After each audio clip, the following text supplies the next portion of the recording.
Hello, Dharam. Nice to see you again and looking forward to this chat. Yeah, always look forward to having this session with you with lots of insight and experience, which is not only helping me, but many of the people around the world. So, so far we have done so many webinar podcasts and we have talked various topics and it's going great. Thank you for your contribution so far.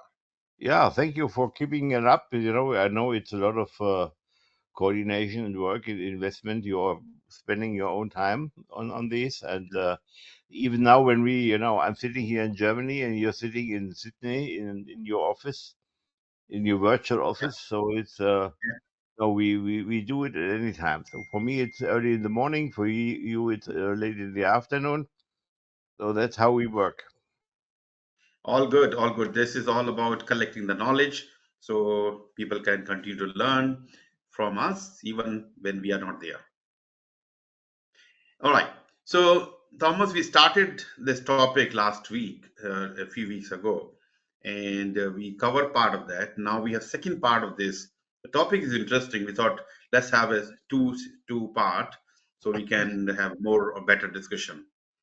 So the topic we have talked started is called distressed project turnaround, struck or unstruck. You want to have a quick recap, and then we'll get to the questions.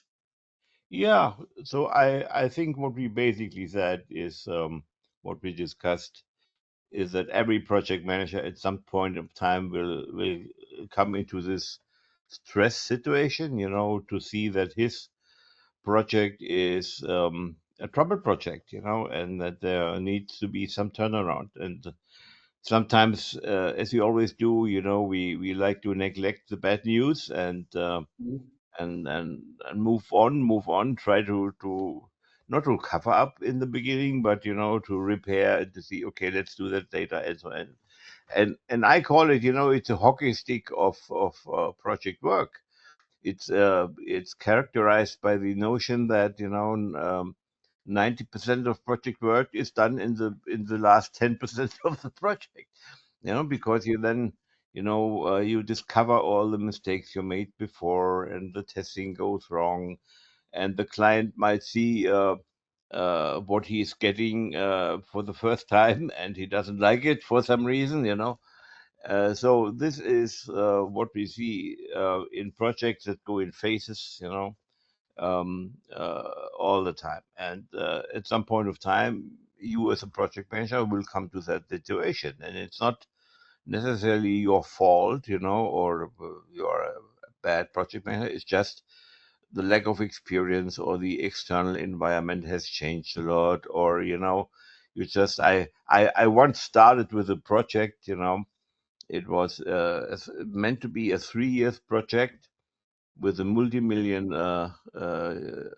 D-mark budget. So it was in the 90s of last century, and it was a fixed price project. There was fixed, Oh, fixed price. a fixed price, and the requirements were, there was a big contract, and there were 11 pages in the contract that were stating the requirement. And so we started to understand the requirements when we started the project, and out came a 600-page requirements document. Now, 11 pages, 600 pages, and I asked people who are very experienced and so on. I asked for a review, an audit, and said, please identify any changes in the 600 pages document from the 11 pages in the contract, and they found no changes. So it was all Hmm. just detailing headlines from the contract, and naturally, because you get more information, and you know better what is it's all about, what are the expectations now on paper, naturally the budget blew up, and so this was a troubled project. So my Hmm. my solution at this time is to disclose it to my management, and since since they were really paid for in incentives on an annual base, but this project was a 3 years project, they were not interested in the overall budget at all, or anything, because they looked at their annual budget. It looked fine, and go on. It was a message, go on. And I went on, and after in the year number 3, it blew up. You know, there was no more money to work, and we were not finished actually. And then everybody said, "Okay, this is a very bad situation." So what happened? The solution of the project was finished successfully. Yeah, Mm, everybody was happy, and the solution we developed ran for another 20 years. Imagine that in these times, from 1990s to 2010 or so.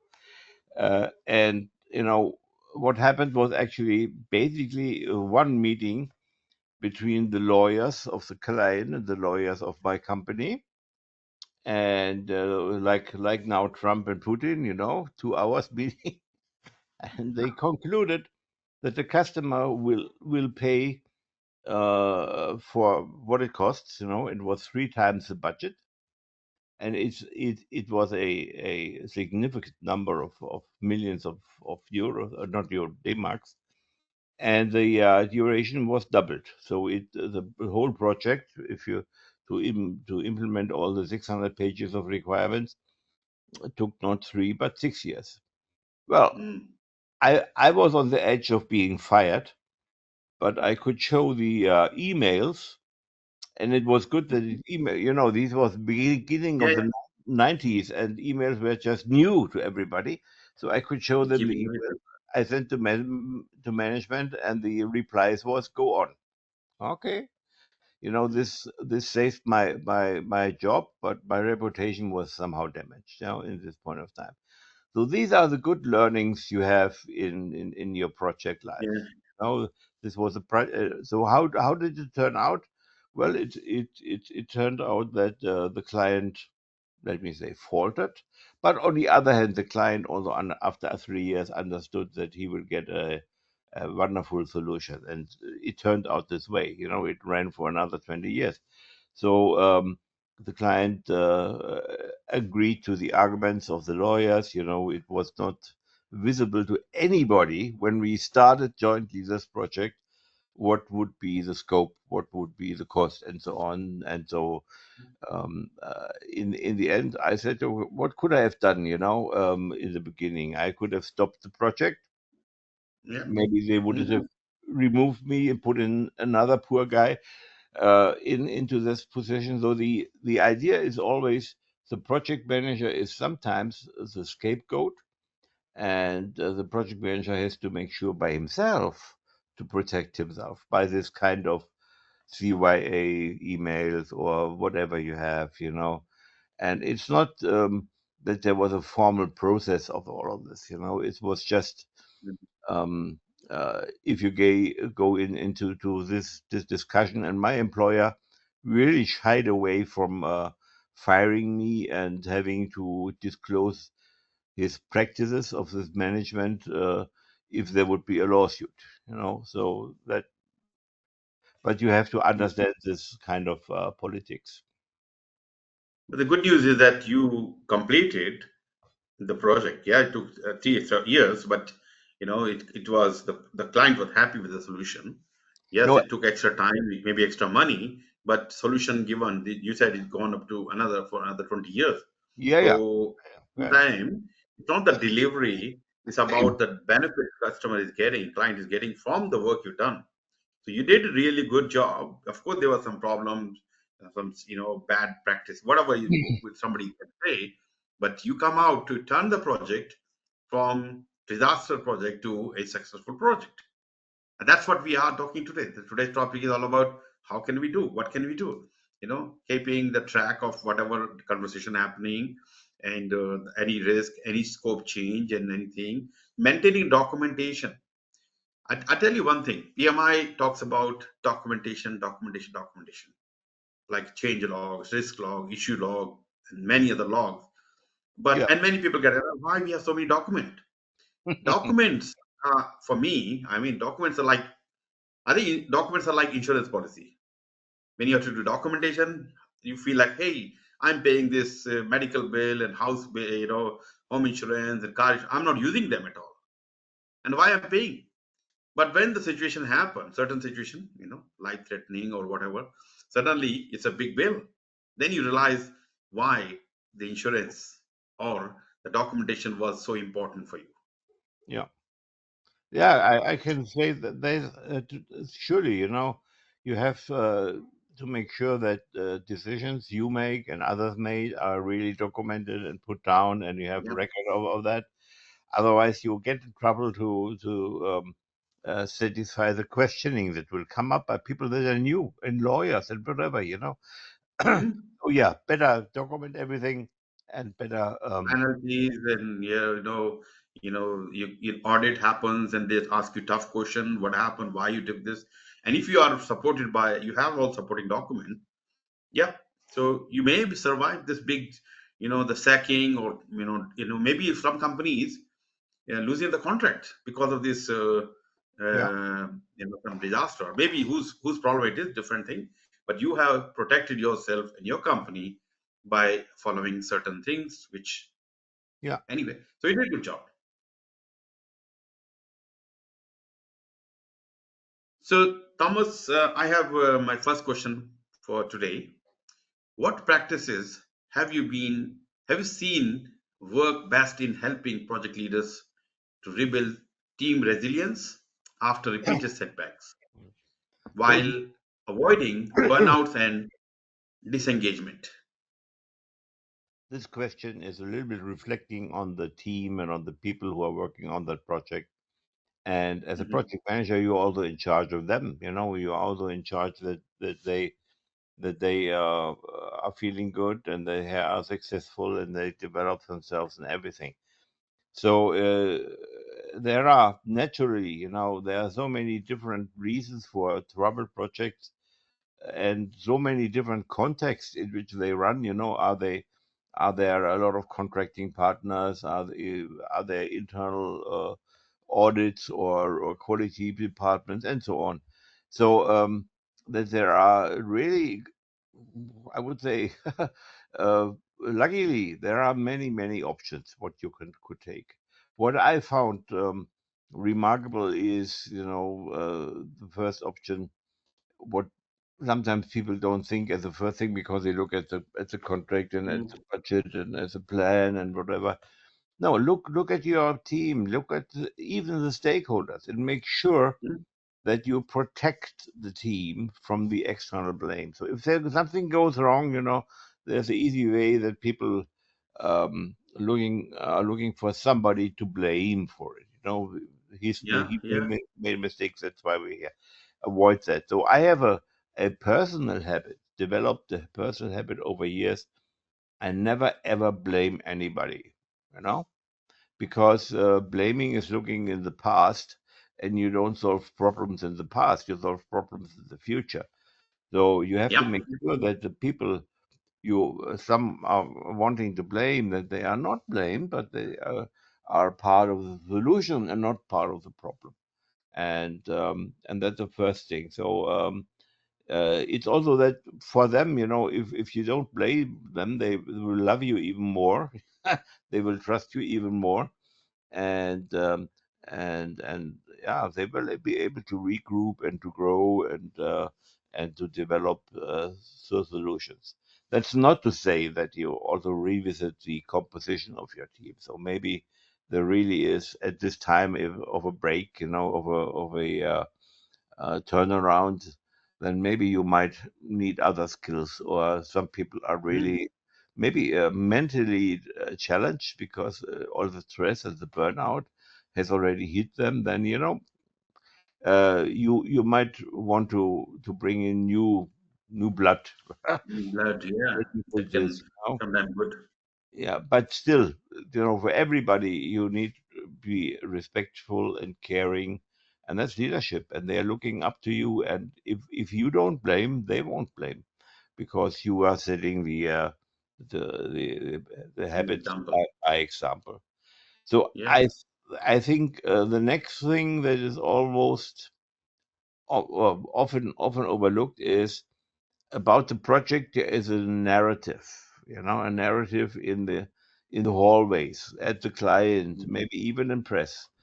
and you must really try to hold to get a grip on that narrative, that you define it, that you repeat it. So for instance, you have now a disaster, and you reframe this disaster as part of a longer journey. That's also a mindset of program managers. I could say no program ever fails because a program can be reframed in looking at future benefits. And even if you, let's say, in a program you create a system, and the system is not up to the needs of the what it should do, then you hand it over to operations, and guess what? Operations will look at this and will adapt it Yeah. to their needs. So if you look at the program as a longer time frame, as a future, humans will always use what they have for their benefit and try to adapt, and try to reuse it. Maybe not in the sense of the initial idea, yeah, but there are evolving needs and changing needs, and anything you developed is an asset that should be uh, adapted to a good use, to good benefits. So this is the second thing, the narrative. Yeah. Put it into perspective. This is also important for the team, because if you tell the team, oh, we are suffering, we have to restart the project, we are doing this and that, that's pulling them down. No, no, no. You have to show the vision, the new vision. It's a A it's new vision. Yeah. yeah, it's a formulated vision, Restart. and you have, Restart. yeah, a reset, and you have to develop this. Otherwise, if you let the client develop it, they have their interests, and maybe they want to blame, yeah, not them, but you, and so it's better that you own it, and put it forward, and communicate it again and again and again. Maybe even put it on a website or whatever, or in your, my vision. You can see in my email closing, and it's is saying Pantare. Everything is a flow, and because I think that kind of mindset, is helping a lot. When you look at planning, and missed milestones and everything is in flow. So means also that you have a narrative that goes on in the future, and you have the ability and the need to change this future. And in that context, the narrative and the shielding of the team from the outside blaming, is also that you develop new, let's say, rituals or new signs or new habits in the team. So you revisit the team charter if you have something like that. The team Yeah. what you're doing, and you can adapt it. I wouldn't change it 100%, but I would really establish, We have revised it a little bit. revise it also to include rituals that are dealing with the recovery. Okay, we had a bad time, but we're over it, we're doing the new thing, the positive thing, and this is uh, really also important to re-establish the team, to um, create the psychological safety, and to make sure they understand. Okay, it's a new phase in the life of the project, in my professional life, and maybe in the life of the customer. And don't forget, Yeah. to make sure that um, uh, you don't put up additional workload on the team. So if you have a turnaround, you almost always have a opportunity also to change scope, change schedule, change budget. Then you should make sure that you don't put additional workload because of the restructuring, because of the turn on the team. So I think these four things are often overlooked, but they are in the end helping you to really make the turnaround. Yeah. We look, when the projects are, and it's like, let's say we talk about game, a particular team, let's say on the top of the, they're doing great. Suddenly, something downfall happened. They are losing game after game after game. So one is sack everybody and start new team. So in that process, you lost the learning you got. Of course, the bad learning, whatever. We need to say, okay, guys, whatever happened. Let's restart. As you mentioned, restart, and you have to believe in that as a program manager, project manager, and a leader. You need to believe in that yes, we have an opportunity. We still can come out from here, and we're going to win the game, or we're going to get this project successfully completed. Yes, in and out, loss and failure happen, things we did not work out, but find out why it did not work. We're not blaming other people, more about what process did not work, what we can do this time differently, which can help us to do better in this phase or this time. Yeah. What just came to So my mind, when it's also an option that the turnaround would kill the project, that you decide not to yeah. pursue with that. And often that's not taken. So I just heard an article from this week from Antonio Nieto Rodriguez, who is a former PMI board chair and a good friend of mine, and he's writing a column, a podcast also. And he said, he talked to people, and to one CEO, he said, I have 90 people doing my projects, but I have 200 projects. So, this is crazy. This is, 90 people doing 200 projects. yeah. And, it's a sign of misalignment of your capacity and capability with the task you want to pursue, and so some managers, not leaders, some managers have the attitude to put on more and more and more and say, okay, they will handle. I don't know how much they can handle, so I will put everything on them. But Then I will see what comes out of it. So what comes out of it is chaos, is burnout, is less performance, and it's in the end maybe failure of the company. no, but Thomas, the problem, you're assuming these 200 projects. These projects may be, it's 5 days, 20 days, 30 days, small projects. And maybe, sometimes people call change request as a small project. So, I'm not surprised. 90 people, 200 project over how long the period, and that can be managed very well if you have very well structured system to track the projects and who's allocated how much on what project. So there you can do it.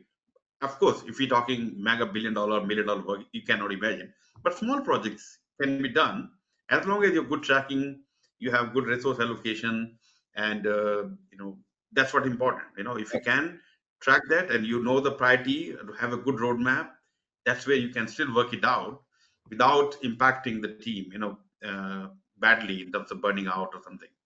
Well, I just got it Um, out as a hearsay from Antonio, no, who talked to this guy. But I imagine that you have a company with a CEO and he has just 90 people. This is not a very mature company in project or portfolio management. yeah, So maybe yes, you are right. There could be something that if you have a well-established portfolio management and tracking system and all resource system, yeah. I have never seen that. And Uh, I for have worked in that. yeah, I yeah, I well, have worked in that environment, yeah. So that's what I'm saying, when you say, okay, I mean, I had a team of, I think, 10, 11, 9 people, and they call it DST, Dedicated Support Team, in between the project teams, which are looking after bigger projects, and the operation team, which looking after the minor, small things. But my team was looking after the small changes, small marketing, like quick marketing initiatives. So we used to have 20 to 30 projects at any time. So yes, the size is, three, somewhere from 15 days to 6 months, but multiple different situation. So yeah, that can be done as long as you have right structure around you, right system around you, and the good resource management system you have. Okay, this is more, related to very small changes, and maybe done with yeah, Yeah, what yeah. I mean, what you would call, uh, service view, and these tools you have, it's very tool supported, and you have yeah, all the stuff in there. yeah, Um, but normally, if you have 90 people in an organization and they have yeah. 200 projects, I think this is really due to the fact that there is no real process to select uh, the project that is aligned to a strategy and the priority. So when I No, came into one of my last clients, they had about 200 people working on projects, and they had a list of 450 projects. And what we did and what we needed to do is to reduce that list to about 40, 50 projects, because he said yeah, nobody can at any point of time look at 450 projects and say what's happening. And so we concentrated on the most important. We identified the most important projects and we concentrated on them. And these were 40 to 50. Yeah? And then, yeah, it could be become more transparent and more manageable. Still, we didn't do any resource leveling on these projects because looking at every one of these 200 people, what he's doing every day is not only a cumbersome task, a very yeah, bureaucratic task. It also needs that the data is available on the spot, which is not, because people are reporting maybe once a week, what they are working on, and this creates a lot of gaps in the data, and it's not reliable really to use that data for short-term resource allocations. Another thing is that okay, you might need some wider views for building up capacity, so that you hire people, educate people on the long term, for if you know you're going more in this field, okay, you build up the capability to be able to serve this field. But okay, it's I was just quoting what Antonio yeah, was saying in the, and you can look him up in LinkedIn. He is publishing his bits in LinkedIn. It's very interesting, yeah. Yeah, yeah, that example is great, but I'm saying even if we have so many projects and so many resources, that can be seen as chaotic. But at the same time, if you have right structure, right prioritization techniques, because 90 200 projects are not at the same place. Some of them are starting, some are finishing, some in between. So yeah, that's where I'm more confident that this can be handled by having the right system with you, right PMI system. Anyway, let's move on to the next question. How do cultural perspectives across different regions influence the way recovery efforts are led? And what leadership adjustments have you found essential when working in the global environment? Yeah, especially in, let's say, stressful situations. It is Yeah, very important to look at the difference in culture, and one of the aspects, or one of the dimensions of culture, is the power distance and the expectations towards leadership, the hierarchy.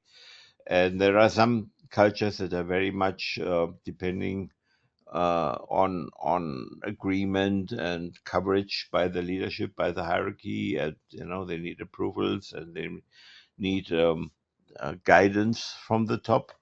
And then there are low power distance countries, like in Scandinavia, in Germany, in Netherlands, where the people want to work autonomously in their in the area, in the role, and they don't ask management so much, and so if you have both in your team, that's really, and I'm just having an example for this in my volunteer activity.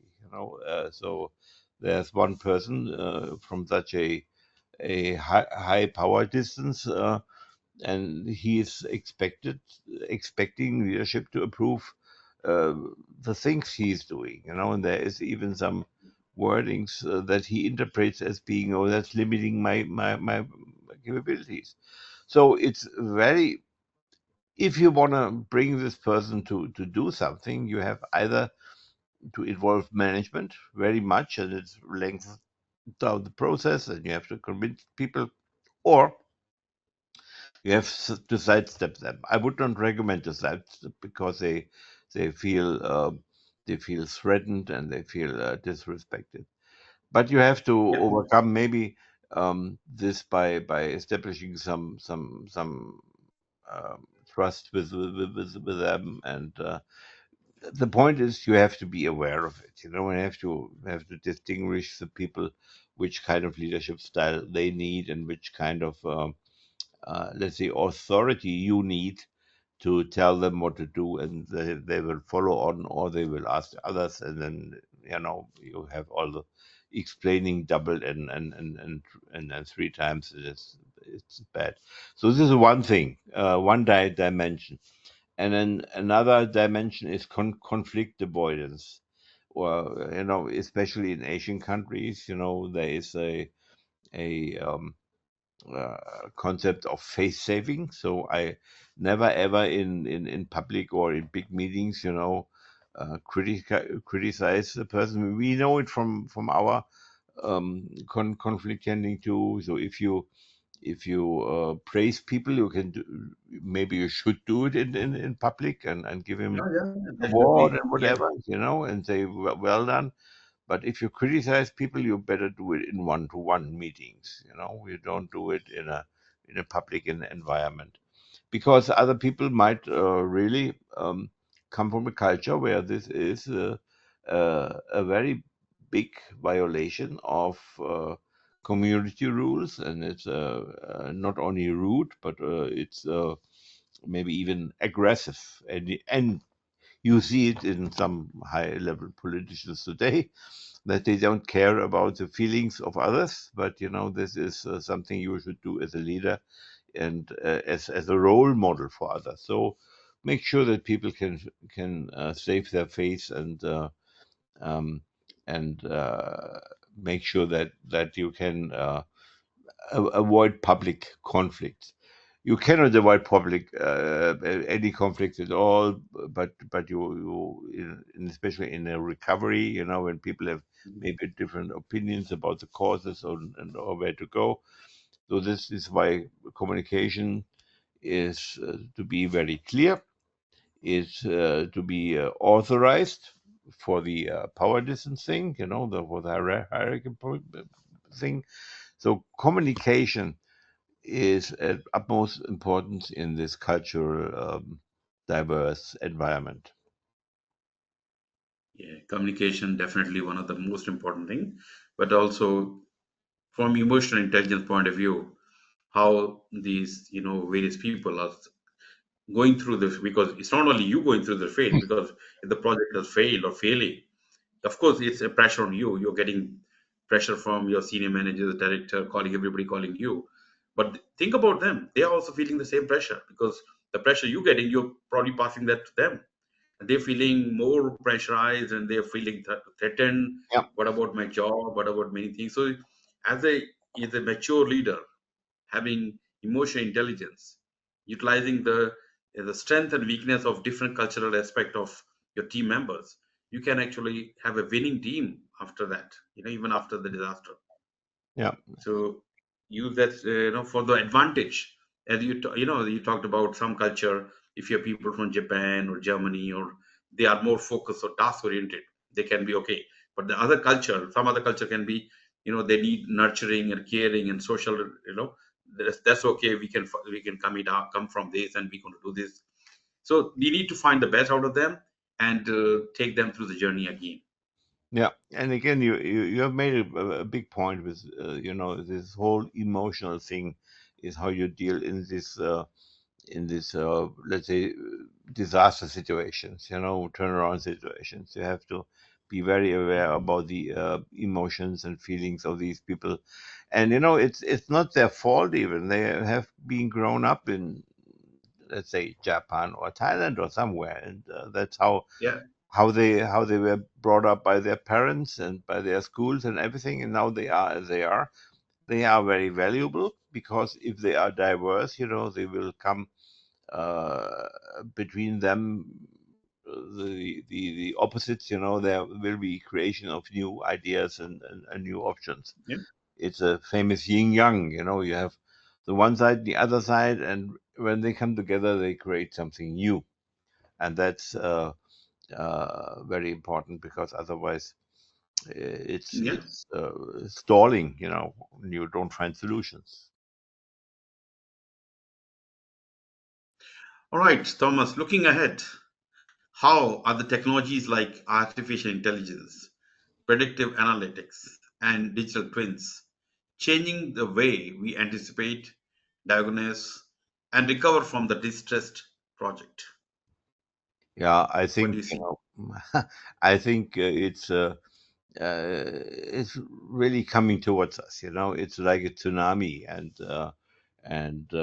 it's quick, and it's really changing things. I heard a story Very just fast. just this week, that in German companies, loyalty to the employees was a long-term thing.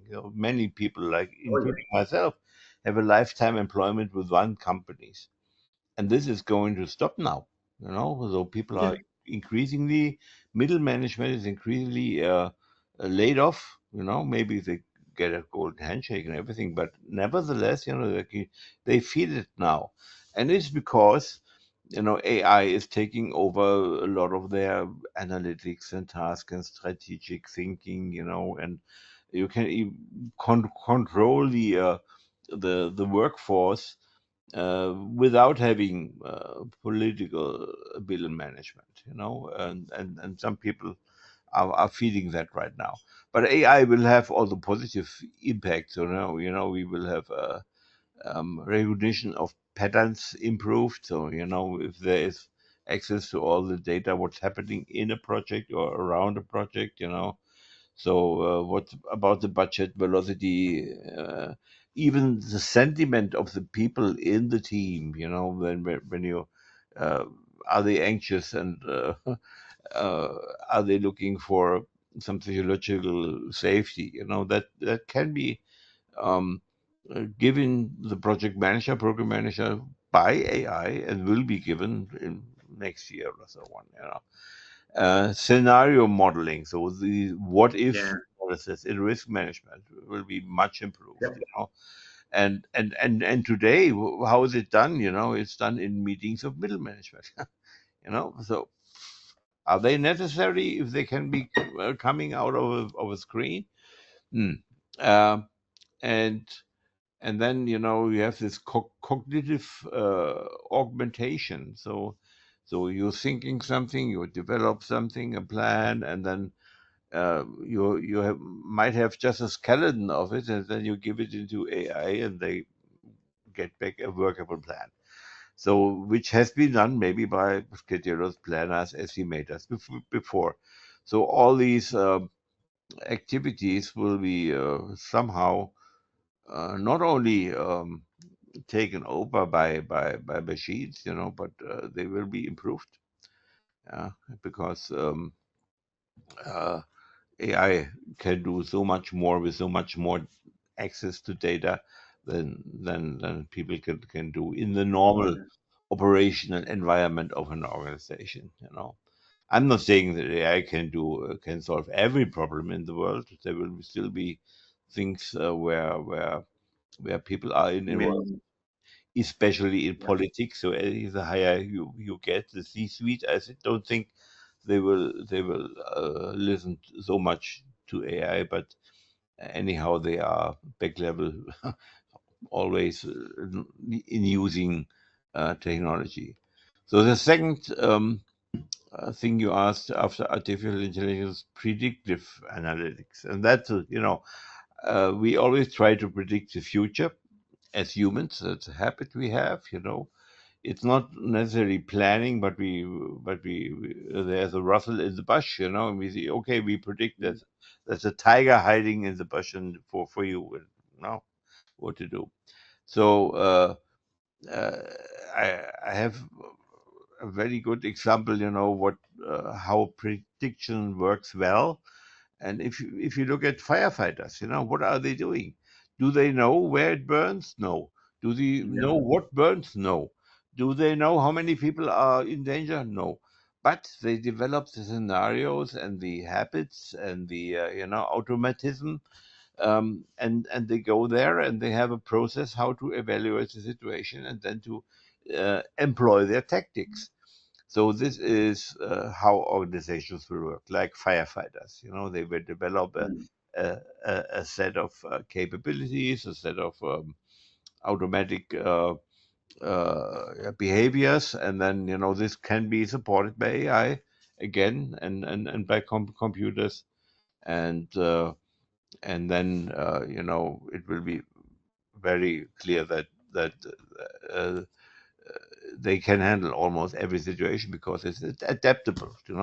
What they have. They have a tool set that's adaptable to situations. And then an example, I already heard that 20 years ago with UPS, and they saved a lot of money with preventive maintenance. Because Okay. they had their fleet of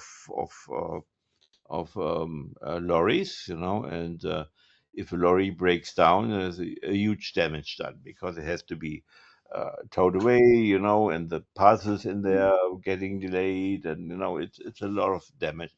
So for them, it was a good business case to look at preventive maintenance, to understand the root causes why lorries break down, and to analyze. Are there any signs I can predict it? And that's what they did, and it was a huge success for them, to to understand what is happening with preventive maintenance. And then there are the cheap haulers, who don't do that, and who still run into the Mm. problems that they have breakdowns. And the third thing you asked for is digital twins. So I like that topic, digital twins, because it's somehow mirroring the reality in within the digital environment. And the first time I came around digital twins was with the construction industry.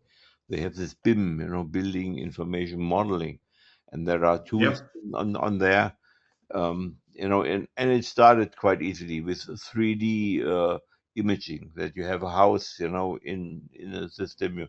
CAD, we called it, computer aided this design, and we can build the Yep. house.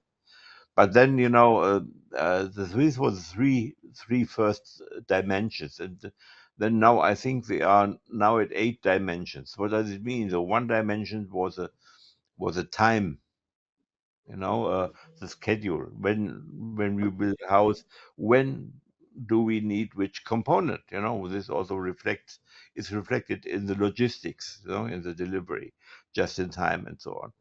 And then they had the cost component. They have the sustainability component. So what if, you want to maintain the house, you want to repair it, you want to upgrade it, whatever. So the house maybe has a lifetime of 20, 30, 40 years. So you can already in the digital design build in the capabilities to service that house if the time comes. Yep. And digital twins also work in automotive. I, uh, I can see that now, even crash tests or some performance tests are being done in the computer and not live on the street, on some street, Yeah. and it's it's there since 20, 30 years. And so the next example of a digital twin would be medicine. If you do an operation, Mm. if you Yep. if you scan your body, or the knee or whatever you are going to operate, um, and you have a digital image of it, of everything, the muscles, the veins, the bones, whatever, then you can really optimize a operation, and you can prevent maybe disasters during the operations, because okay, here's a weak spot, and if we do this and that, then maybe it can break up or whatever, and so digital twins are again the mirror of reality of something in Yep. in IT, and they become more and more in many industries. Yeah, it reminded me my trip to, you know, your friend's place, Han Automation, Yeah, Michael. And so he was showing me how they, like like software they have. Like if I go to him to build a specific robotic arm, they will create that as a software, and it will show you exactly how it's going to work. And with the various views of that, it's not developed yet, but you still can see everything on the system, and you can predict what can go wrong, where what can we adjust here and there. That was clever. That's clever idea. Yeah. yeah, You yeah. can demonstrate the client, and this is how it's going to look like. Client say, yeah, happy, not happy. You can make adjustments, which is great. And even So, even you see digital twins in military, because what are they yeah, doing? They are waging wars in the computer, with different yeah, scenarios. simulating. Yeah, Yeah, so all this is going to be more and more prominent. We already are seeing them in our life now, and as you go further and further, you will see more advancement of the technology. And you talked about CEO sitting in now. We don't need CEO. CEO is another robot. The boss of all the robots. What you and me going to do? You will be sitting on the beaches and trying to find space to sit around and enjoy with other human beings while machines are working for us. One well, day they kick out, and you know what? We don't need them. yeah, well, some people predict that it will happen now very quickly, so that until 2030 we will have this super intelligence, taking over, and there will be dramatic shifts. And I don't think that our jobs will be our most important problem then. Yep, yep. Look, let's see what is coming, and maybe they are watching at the moment we're talking, and they say, hey, they predicted this in 2025, and we are watching 2030. And what Thomas said is really effective, and we can use this technology, all this, and we can apply this. We don't need human anymore. Yeah, But guys, don't take it seriously, okay? Humans are human. yeah. All right, Thomas, thank you very much. Another insightful session. Really, really showing us your depth of knowledge in your knowledge you have, and you have been doing incredible job. And really blessed that you're going so smoothly. We so many more sessions planned, and people are finding them useful and beneficial. So my suggestion to everyone, like when you watch this, try not apply everything. See what can help me to improve my little bit, and maybe the small changes can help you to do your job better. Yeah. So okay, so Thank you, Thomas, Bharat. until next time, thank you, and until next time, you take care, enjoy your life. You have full day today, and for me it's evening, but you take care of yourself. You too, Dharam. Enjoy your Take time care. in Bye bye. Australia. Until next time. Bye bye. Take care. Bye bye.